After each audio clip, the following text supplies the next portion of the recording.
सामिन किराम, कुर्बानी के हवाला से चंद मसाइल बहुत ही अहम हैं और इनका समझना और जानना अशद ज़रूरी है।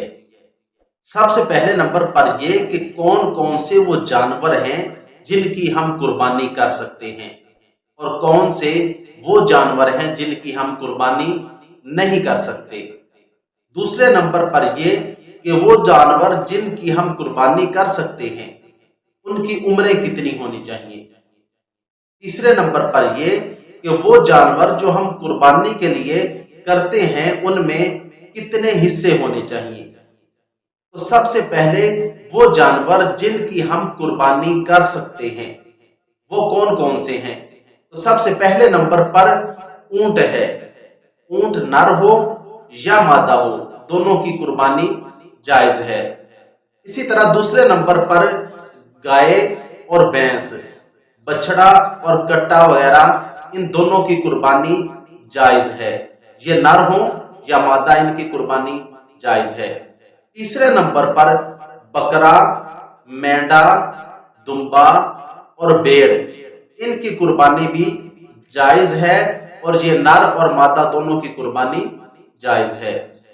अब आते हैं इनकी उम्रें कितनी होनी चाहिए। तो ऊंट जो है उसकी उम्र 5 साल होनी चाहिए और गाय और भैंस जो है इनकी उम्र 2 साल होनी चाहिए और बकरा, इसकी कम से कम 1 साल उम्र होनी चाहिए और मेंढा, दुम्बा, भेड़ वगैरह, इनकी उम्र जो है 6 माह से ऊपर हो और साल से कम हो। साल से ज्यादा होगा तो वो तो फिर कुर्बानी जायज है, लेकिन इस सूरत में बात कर रहा हूं कि अगर 6 माह से जायद है और साल से कम है और इसको अगर पेड़ों के रेवड़ में छोड़ा जाए तो ये साल का महसूस हो तो इसकी कुर्बानी जायज है। अगर साल से कम महसूस होता है तो फिर इसकी कुर्बानी जायज नहीं है। लेकिन याद रखना कि जो बकरा है ये एक दिन भी अगर साल से कम होगा, आधा दिन भी साल से कम होगा, तो इसकी कुर्बानी बिल्कुल भी जायज नहीं है। अब हम इस तरफ आते हैं कि ये जो जानवर हमने कुर्बानी पे करने हैं इनमें कितने कितने हिस्से होने चाहिए। तो सबसे पहले नंबर पर ऊंट है, तो ऊंट के 7 हिस्से होने चाहिए। इख्तलाफी मसला है, बाज हजरात 10 के कायल हैं, तो लिहाजा इसमें लड़ने की जरूरत नहीं है, झगड़ने की जरूरत नहीं है। एहतियात इसी में है कि 7 हिस्से ऊंट के किए जाए।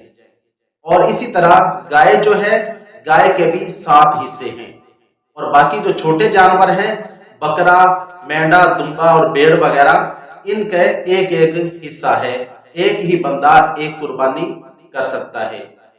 लेकिन एक बात याद रखना कि बाज़ औक़ात ऐसा होता है कि एक घर में काफी सारे लोग साहिब निसाब होते हैं, तो वो सब मिलकर एक बकरा, मेंढा या दुम्बा वगैरह लेकर कुर्बानी कर देते हैं। तो इस सूरत में उनकी कुर्बानी जो है वो नहीं होगी।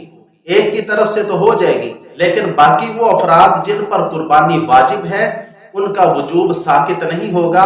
उन पर वाजिब है कि वो सब अपनी अपनी तरफ से कुर्बानी करे, अगरचे वो छोटे जानवर एक एक ले या फिर कोई बड़ा जानवर लेकर उसमें हिस्से डाल ले। तो अब आते हैं उन जानवरों की तरफ जिनकी कुर्बानी जायज नहीं है। एक बात तवज्जो से सुन लें कि ये जो ऊपर जानवर बताए हैं जिनकी कुर्बानी जायज है, तो इनकी कुर्बानी उस सूरत में जायज है जब ये इंसानों के साथ मानूस हो। अगर इनमें से कोई जानवर ऐसा है जो इंसानों के साथ मानूस नहीं है बल्कि उसमें दरिंदगी है, वहशी है, तो उसकी कुर्बानी भी जायज नहीं है।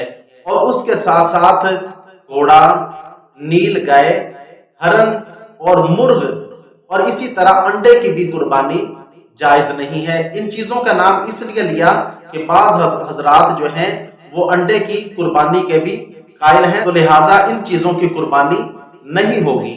अल्लाह रब्बुल इज्जत हमें इन मसाइल को अच्छी तरह से समझने और उसके मुताबिक कुर्बानी करने की और इस पे अमल की तौफीक अता फरमाए। व आखिरु दावाना अनिल हम्दुलिल्लाहि रब्बिल आलमीन।